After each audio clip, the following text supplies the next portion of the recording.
Ya. Principios metodológicos del entrenamiento deportivo. Tema 2. Tenemos los mecanismos de adaptación. Los mecanismos de adaptación tenemos ¿qué se entiende por adaptación? Son las transformaciones de los sistemas funcionales, físicos y psíquicos que se producen bajo el efecto de cargas externas y a la reacción frente a las condiciones específicas internas que conducen a un individuo.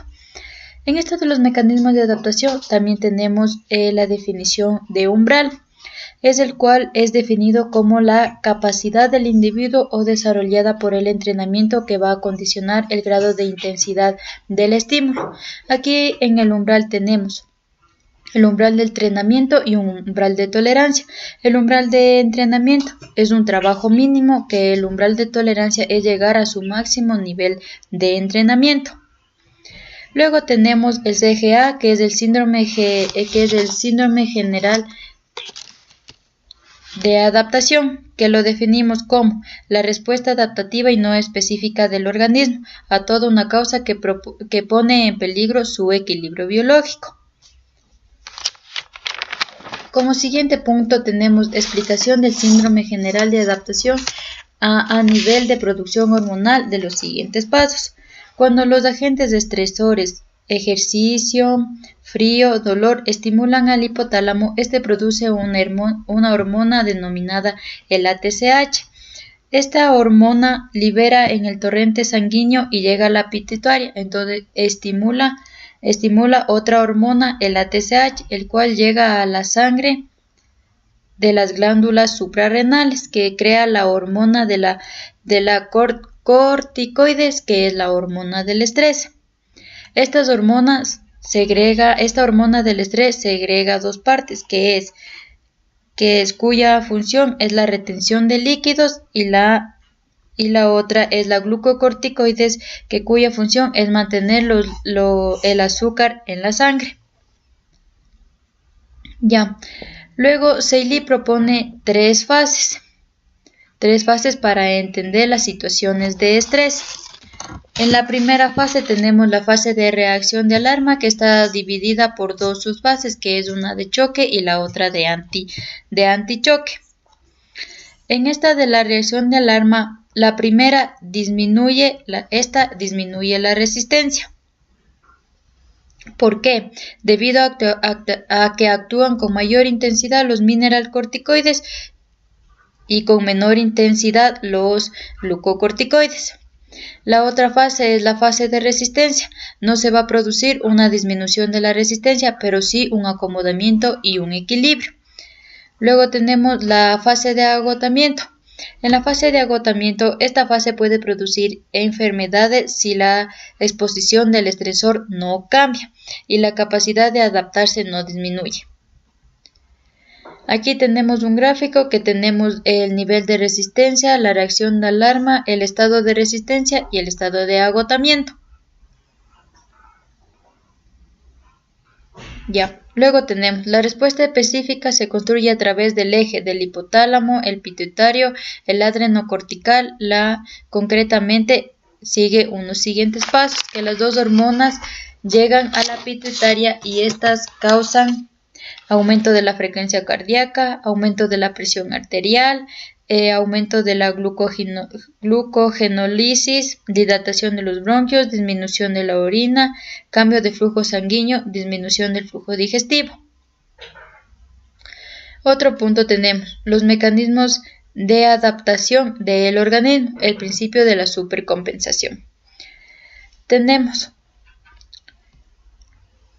si un estímulo rompe la homeostasis, el organismo intentará restablecer un nuevo equilibrio correspondiendo a una situación modificada, pero antes de eso debemos saber el significado de homeostasis. Homeostasis es el conjunto de fenómenos de autorregulación que conducen a un mantenimiento relativo de la constancia del organismo.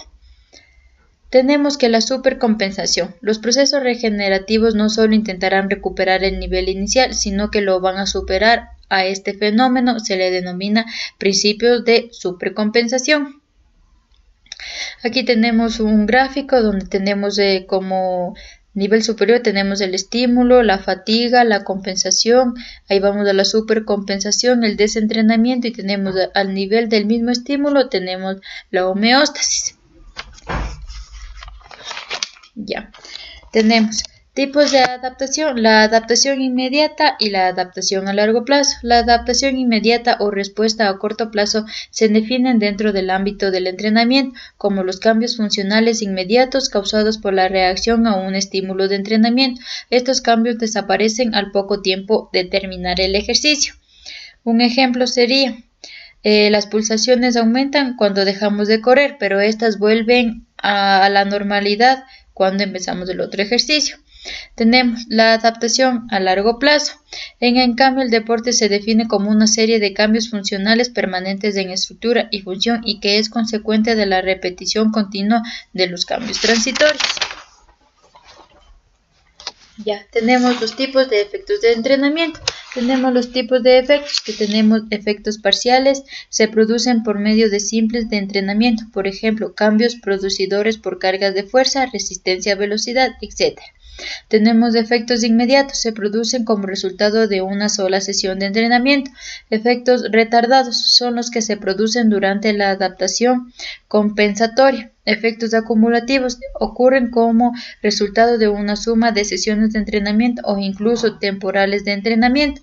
Los efectos residuales, esta retención de los cambios físicos tras el cese de entrenamiento más allá del tiempo durará el que es posible si aún no se produce una adaptación.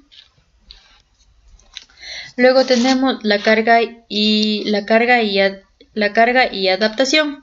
Solo se produce, tenemos algunas cargas y adaptación. La primera solo se produce procesos de adaptación cuando los estímulos enlazan una intensidad determinada por la capacidad individual del deporte y un volumen mínimo determinado.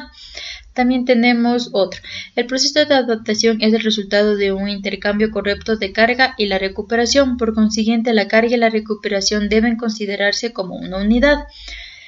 Si la ampliación regular del procedimiento de control y pruebas apropiadas no se podrá saber si la carga es adecuada o las consecuencias de una carga inadecuada no puede corregirse en el periodo competitivo.